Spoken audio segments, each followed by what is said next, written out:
Hey everybody, it's Pastor Brian Ross from Grace Life Bible Church in Grand Rapids, Michigan. We want to welcome you to this midweek video.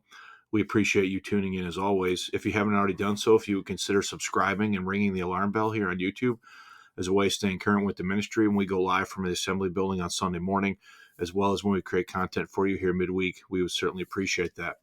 We also want to remind you about our Rumble channel here, Grace Life Bible Church on Rumble. We established this as an alt-tech site should something happen to our YouTube ministry.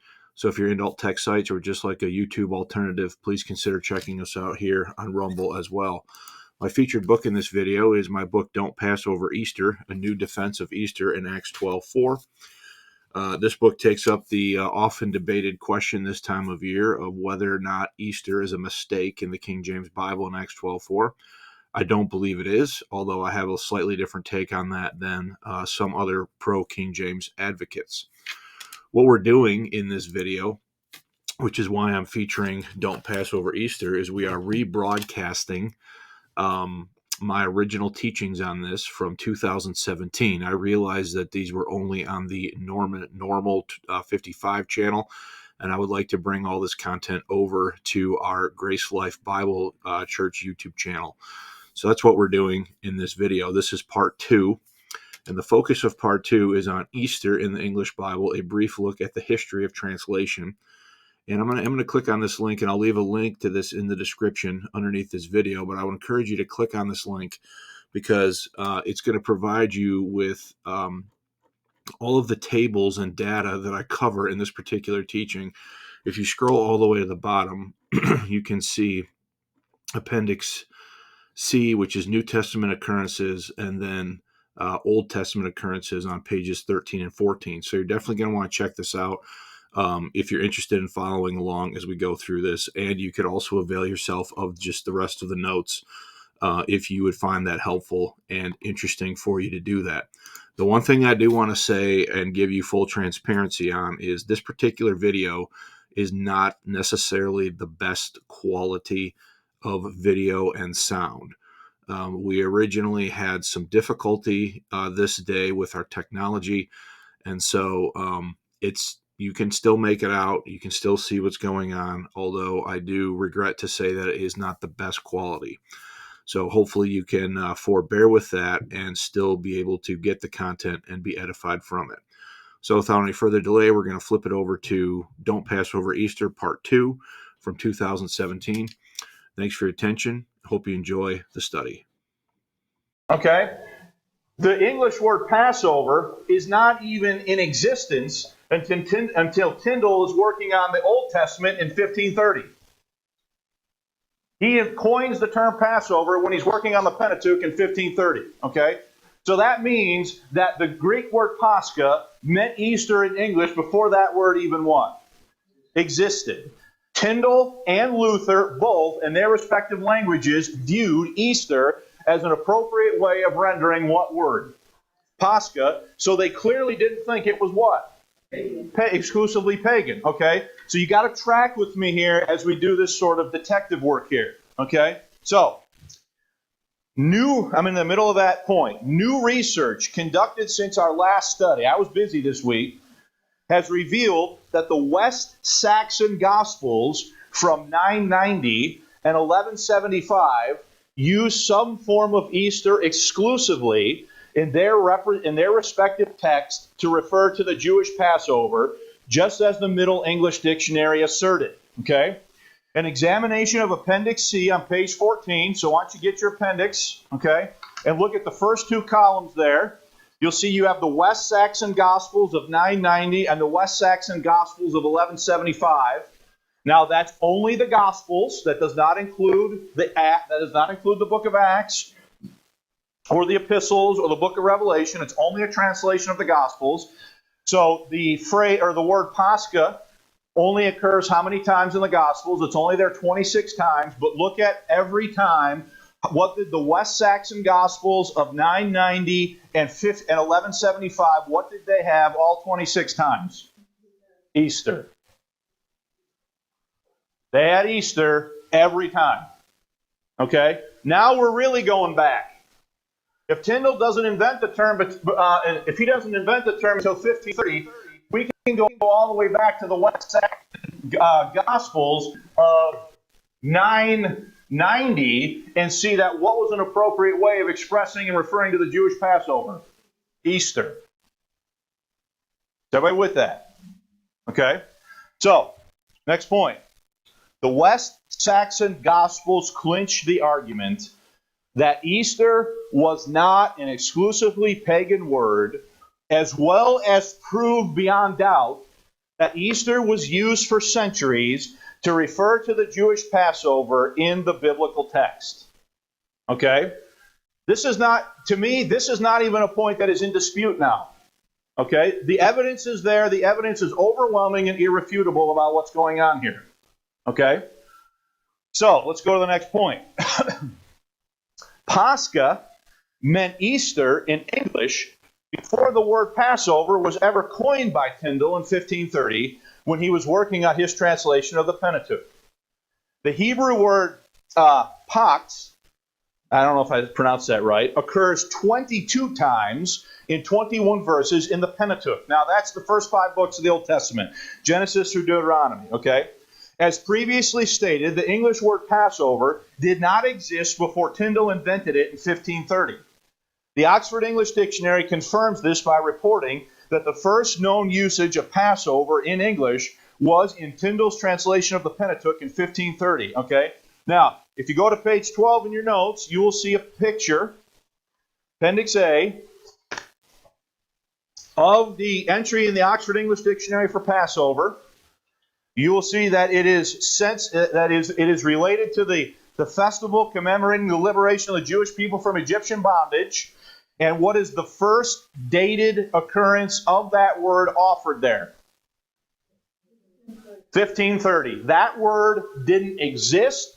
That word was never used until Tyndale coins the term when? In 1530. Now, Tyndale is, think about that. Tyndale is translating the Old Testament and he encounters the story where the angel of death what? Passes over. And so Tyndale says, okay, we gotta have a better word now to what?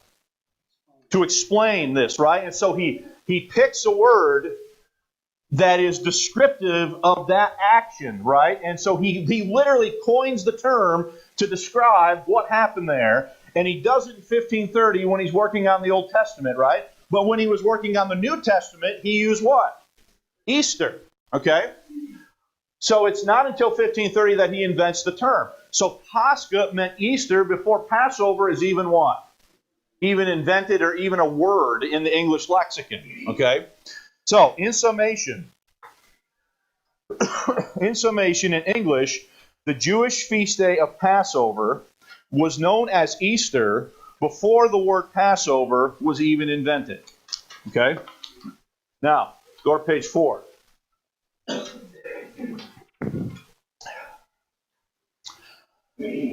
So, you know just the story of Tyndale.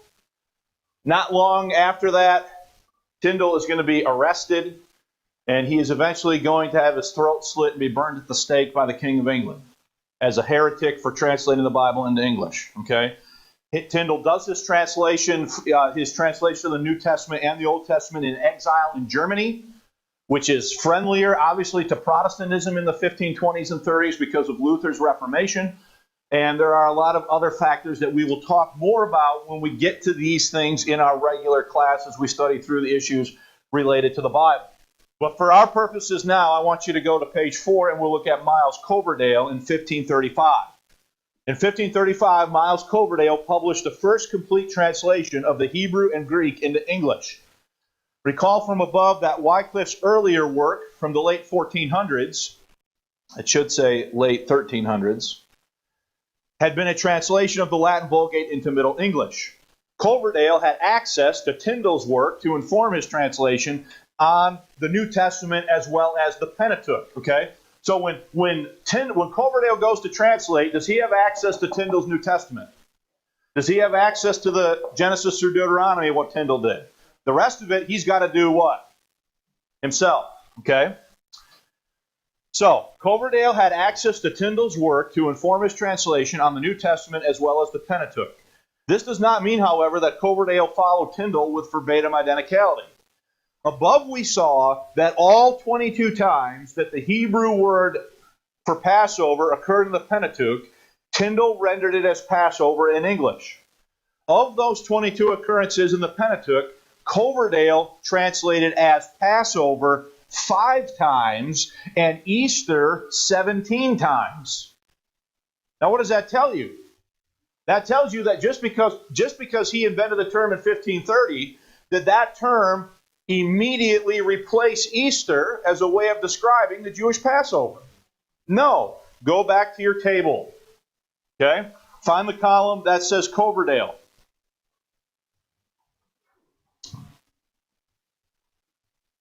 And you want to get the Old Testament. Find the one for the Old Testament.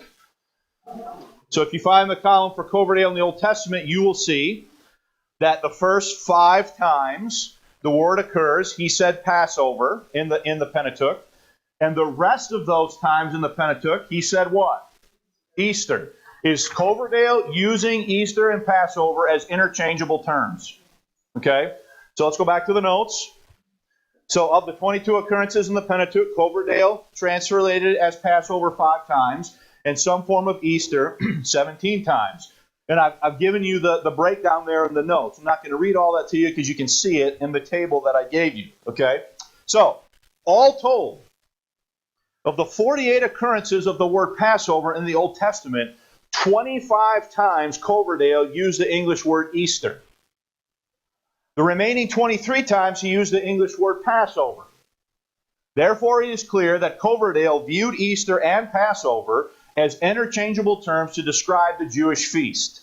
In fact, in 2 Chronicles 30, Coverdale uses the terms interchangeably in the same context. Okay? So look at 2 Chronicles 31. Now you're going to look at this and say, I can't read this. That's fine. I gave you the whole verse, but look at the bolded. What did he say in verse 31? And what did he say in chapter 30, verse 1? He says, keep what? Easter unto the Lord God of Israel. Look at verse 2. The very next verse. He says to keep what? Passover. In verse 1 he called it Easter. In verse 2 he calls it what? Passover. Same 3 verses later in verse 5, he says should come to keep Passover unto the Lord God of Israel. He says Passover. Verse 15, same chapter, and slew the Passover on the 14th day of the 2nd month. And then you look at 2 Chronicles 30, verse 18, 3 verses after that, and he says, but ate the Easter what? Lamb. So in the same chapter is Coverdale using Easter and Passover interchangeably as synonyms to refer to the Jewish feast. Okay? Now, why would he be doing that? Because they have a whole tradition of what? They have a whole tradition in the English language of referring to it as what? Easter as a legitimate word to use to refer to the Jews what? Passover. Okay? So look at the next one. So now we're on to this one. I don't have a copy of Coverdale. I wish I did. If anyone ever comes across one that's not $600, let me know. This is the Matthew's Bible from 1537. The Matthew's Bible was published in 1537 by John Rogers under the pseudonym Thomas Matthew, during a time when printing the Bible in English was both illegal and risky. Rogers' translation was largely identical to that of Coverdale's in at least half the work, according to English Bible historian David Norton. The Matthew's Bible nearly standardized the use of Passover in the Old Testament by using it 47 out of 48 times. So look at your chart on the Old Testament. Find the column for Matthew's. Run your eye down that column, and you will see Passover every time except which time? Except Ezekiel 45, where it's what? Easter. Okay, now do you see? Just observe what's happening. Okay? What's happening? Is Passover gaining more acceptance as an appropriate way of expressing the Jewish Passover as time is going on here? Okay? But is it still used exclusively to refer to the Jewish Passover? Not yet. Okay? So, go back to the notes. The same, however, could not be said for the New Testament. Rogers followed Tyndale in translating the Greek word Pascha as some form of Paschal 3 times, and some form of Easter 26 times. The verses in which these various forms are used are identical between the work of Tyndale and Rogers. So get your New Testament chart.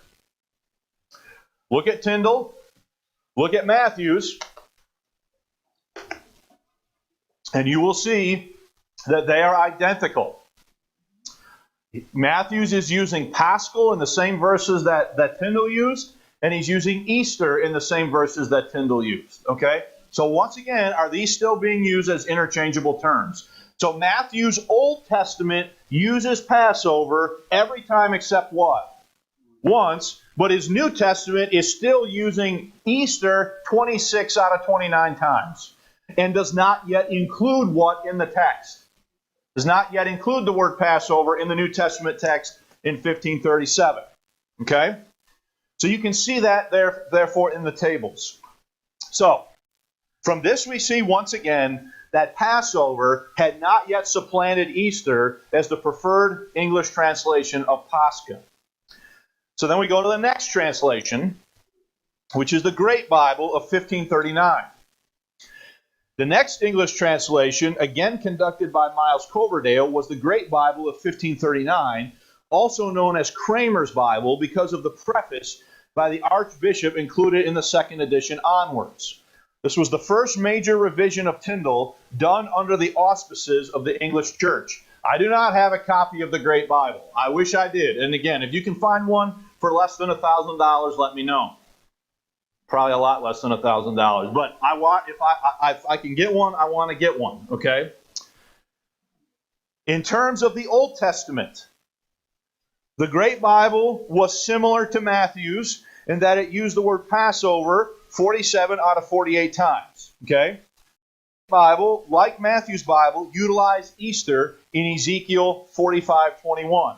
And I've given you the verses there. And again, you can look at your chart of Old Testament occurrences, and you can see that both Matthew's in 1537 and the Great Bible in 1539 have Passover every time in the Old Testament, except how many times? One. Okay? The same, however, cannot be said for the Great Bible's New Testament text. Of all the Reformation-era Bibles published we have looked at so far, the Great Bible exhibits the most diversity in terms of how the Greek word Pascha was translated in the New Testament. In fact, there is an almost 50-50 split between Easter and Passover in the Great Bible's New Testament. Of the 29 times that Pascha occurs in the text, the Great Bible uses some form of Easter 15 times, and Passover how many times? So this is the first time we see anyone ever translating Pascha as what? Passover. And it's almost an even split between how many times it was Passover and how many times it was what? Easter. Okay, so you can see that. If you look at your table there for the Great Bible, you can see that 50-50 split highlighted for you as you look at the different uses of each one. Okay?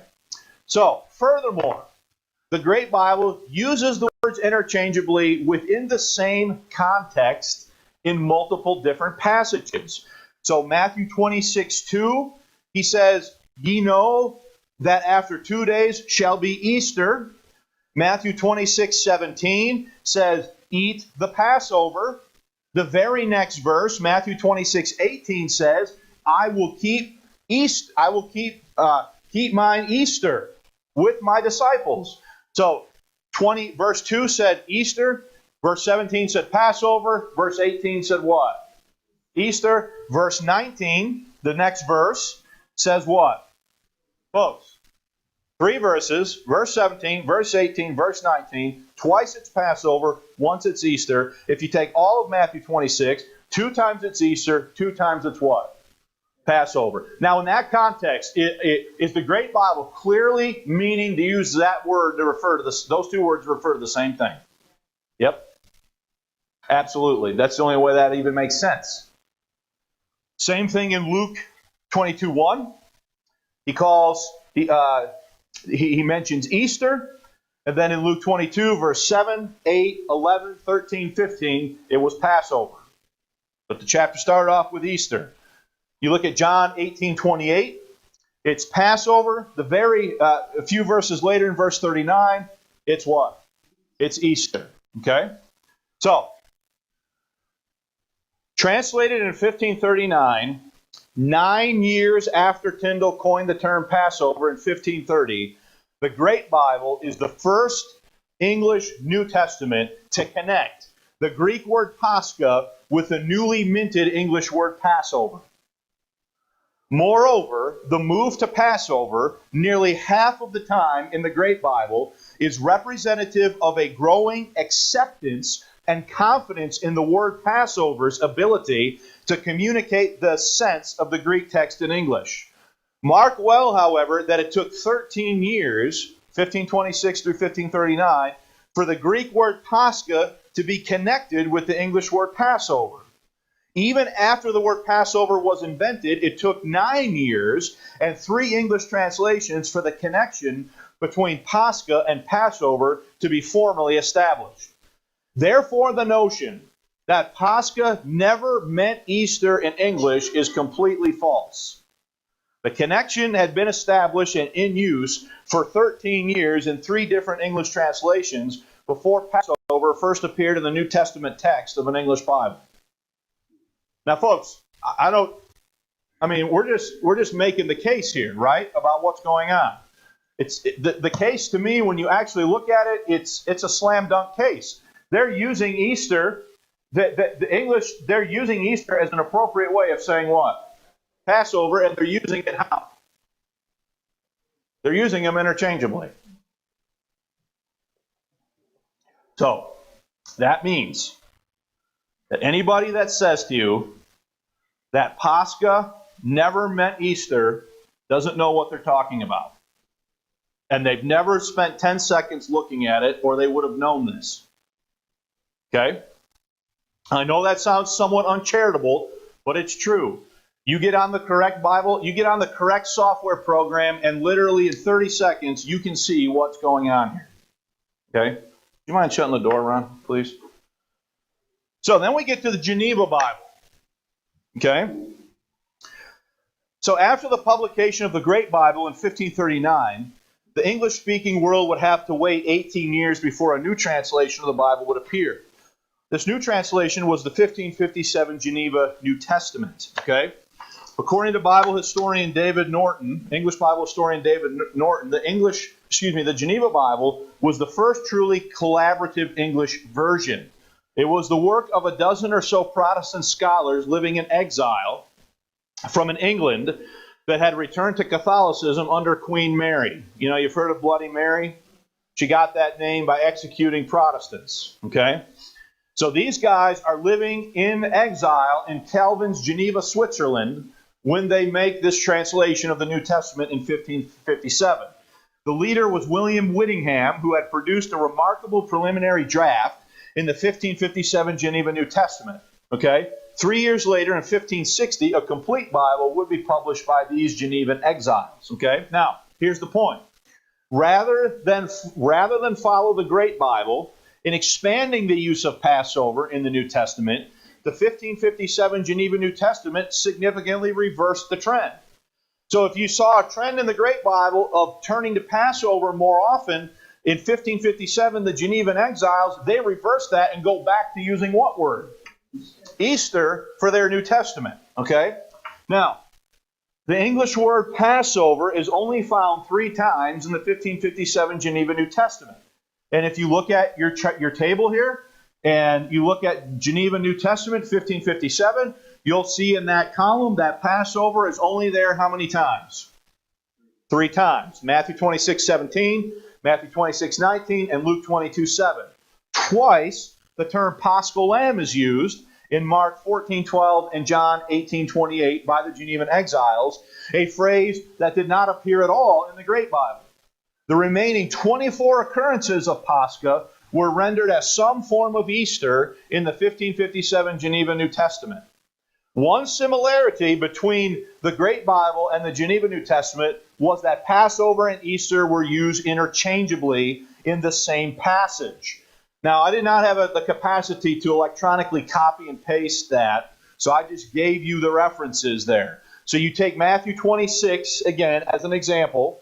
In verse 2, the 1557 Geneva New Testament said Easter. A few verses later, down in verse 17, they had Passover. In verse 18, they go back to Easter. In verse 19, they go back to what? Passover. Okay? So, that is a reversal of the trend that we saw previous with the Great Bible. So, you can see here that is there uncertainty? Maybe not. Is there still a growing confidence about whether or not that should be used? Not really. It's a matter of what? Which one do you want to use? Do you want to use this one, or do you want to use what? Or do you want to use that one? Okay? Now, I have here the 1560 Complete Geneva Bible. So as stated above, in 1560, a complete English Bible containing both Old and New Testaments was published in Geneva, Switzerland. The Geneva Bible was groundbreaking in many respects that we will discuss in due course in our regular class on the King James Bible. For the purposes of this lesson, it is important to note that the Geneva Bible was the first English translation to use the word Passover all 29 times that Pascha is found in the Greek text. So if you look at your chart, look at Geneva 1560, and what do you see for the first time? You see all Passover all 29 times. Okay? Does everybody see that in the chart? So, by 1560, there were 34 years of translational practice in terms of using the English word Easter to express the Greek word Pascha. In addition, 21 years of translational tradition existed, 1539 to 1560, during which the English words Easter and Passover were used as synonymous terms. Everybody with that? Thus far, in terms of the history of the English Bible, the Geneva's exclusive use of Passover to convey the truth of Pascha in English is the exception rather than what? The rule. As we will observe shortly, it would remain that exception until the 19th century. Okay, now, folks, I'm just going through the facts here, okay? And when you actually look at this, you realize it was very disconcerting to me to realize how much lack of study the so-called experts on both sides of this issue have put into this issue. Okay? The King James only side, the Sam Gipp explanation that confounds Easter exclusively with Ishtar and Astarte, as well as the other side that is basically accepting this same definition and doesn't bring up any of this stuff that I'm going over with you today to try to explain what's going on. If it's out there, I have not seen it, I have not read it. Okay, and I've seen and read, I don't want to say I've read everything because that's not true, I'm a human being. But I have not seen it this laid out, the way I'm laying this out to you right now, in any pro-King James study, teaching, or writing, or in any anti-King James study, teaching, or writing. Okay? The evidence is overwhelming that these two words are used to refer to what? The same thing. That Easter was being used all the way back in 990 to refer to the Jewish feasts in the Gospels, and there's the tradition of using Easter to describe the Jewish festival is of greater historical duration than it is Passover. Okay? Now let's look at the Bishop's Bible. So I have this other thing here. This is called the New Testament Octapla. Not to be confused with Origen's Hexapla. Okay? But this is the New Testament Octapla, and what it does is it gives you, for every passage of the New Testament, it gives you Tyndale, the Great Bible, the Geneva Bible, the Bishop's Bible, the Reims Bible, the King James Bible, the RV, and the RSV in parallel columns. Okay? So, you get a book like this, and it will unlock this stuff for you and allow you to literally compare this stuff, what? Side by side, and study what is going on here. Okay? Now, this is not the only resource. There are also internet resources available where you can look at all this material electronically, okay? But let's look at the Bishop's Bible.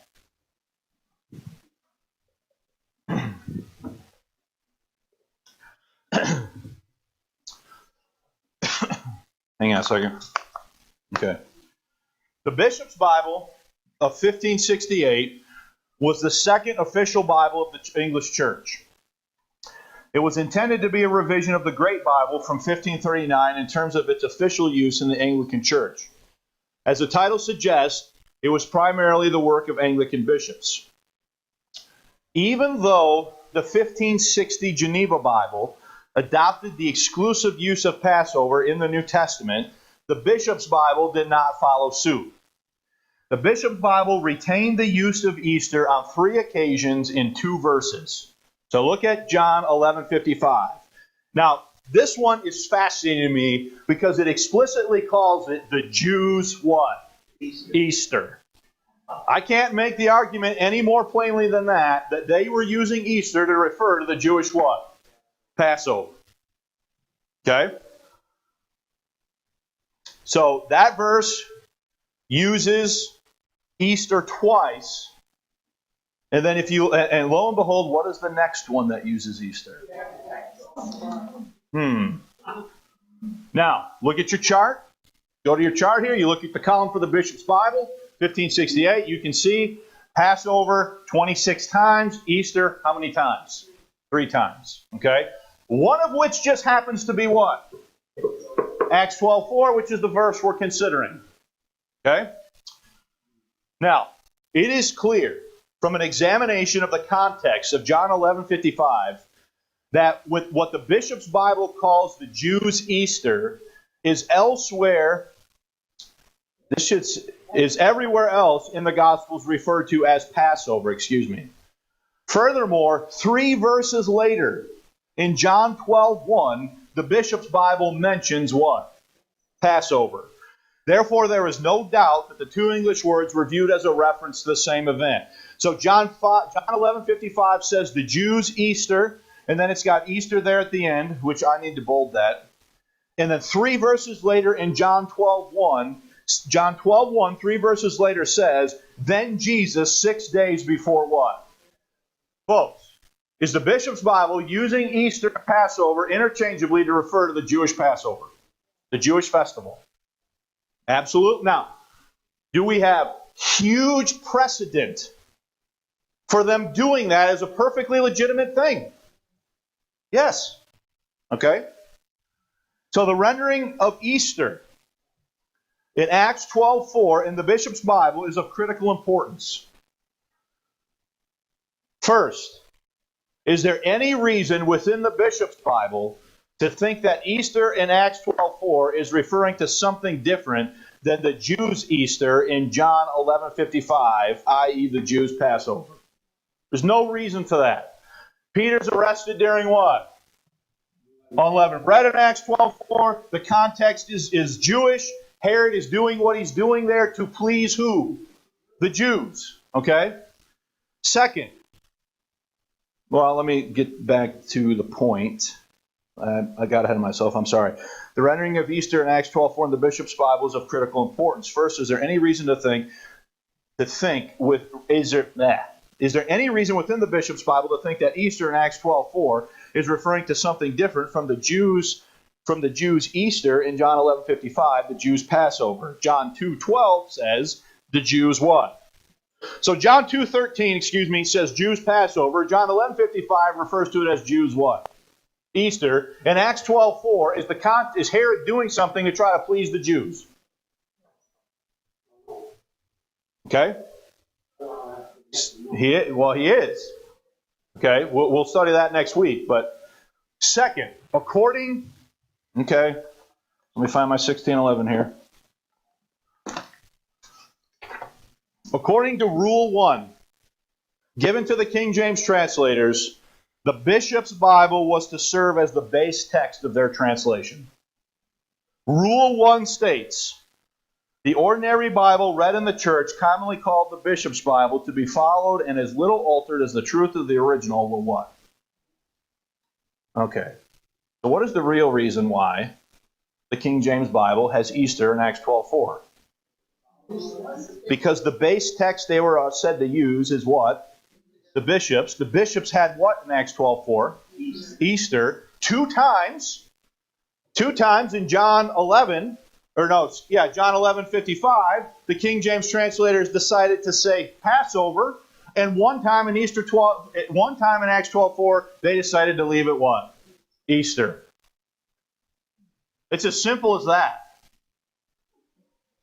It is as simple as that. And they understood that both are perfectly acceptable and appropriate English words for conveying what? The Jewish feast in English. Okay? Now, so I'm on the bottom of page 8. When the King James translators left the word Easter in Acts 12:4, they were following Rule 1 as set forth by Bishop Bancroft. The Bishop's Bible had Easter in Acts 12:4, and the King James translators saw no reason to alter the text. So, by the time one gets to the publication of the King James Bible in 1611, there are roughly 80 years of translational precedent regarding the interchangeable use of Easter and Passover after the term is coined by Tyndale in 1530. Both were acceptable ways of conveying the sense of the Greek word Pascha in English. As previously noted, the King James Bible uses the word Easter one time in Acts 12:4. Acts 12:4 being the singular place, so I just skipped the reading of the verse. Acts 12:4 being the singular place that Easter is used by the King James Bible means, of course, that the translators altered the bishop's text in John 11:55 from Easter to Passover. The Second Oxford Company did the translation work on the four Gospels as well as the book of Acts. Twice they elected to change the rendering of Pascha from Easter to Passover, and once they decided to leave it what? Easter. When the translators made this decision, were they intending to refer to a pagan festival celebrated by Herod in Acts 12:4, or are they simply using an acceptable English synonym for Passover? Amen. Given the totality of the evidence presented in this lesson, it makes far more sense to view Easter in Acts 12:4 as a reference to the Jewish festival of Passover than it does to think that the King James translators ascribed a meaning to the word Easter wholly apart from the way the word was used and understood in English, in the English Bible, up to 1611. In short, when they used Easter in Acts 12:4, they were referring to Passover, not a pagan festival celebrated by Herod or a Christian holiday as asserted by the King James Version today. Okay? Now, we've gone through almost an hour worth of, probably for some of you, monotonous historical detail to prove a point. Okay? So, once again, the Oxford English Dictionary bears this out when one considers the second definition of Easter offered therein. Definition number 2 equals Passover. So the Oxford English Dictionary is saying that Easter equaled what? Passover in what? In meaning. Okay? And it says that it is equal to definition 1. So now only in Jewish Easter, or with other contextual indication, is what the OED says about that. So, the OED says that the second meaning of Easter is equal to the first definition of Passover, the first entry for Passover in the OED, to which the second meaning of Easter equates with, reads as follows: the major Jewish spring festival which commemorates the liberation of the people of Israel from Egyptian what? So, the English dictionary is telling you that meant the same thing as what? That. Did this word exist all the way back to the 990s in Anglo-Saxon as an appropriate way of describing the Jewish feast? Yes. This word doesn't even exist until 1530 when Tyndale what? Coins it out of nothing. He just invents the word. You know, we didn't have enough time to talk about that, but that's brilliant. For Tyndale to invent Passover to describe this, it even sounds the same as the Hebrew word. The sounding, Passover and Paschal, the Hebrew word, they even sound what? Tyndall was a genius. We don't have time to get into everything about Tyndall right now. But my point is the dictionary telling you that those two things mean the same thing? Okay, now, here's where the cheese gets binding. So according to the OED, Easter and Passover mean the same thing. Clinching the point are the historical word usage examples provided for the OED's entry for Easter, two of which are scriptural in nature.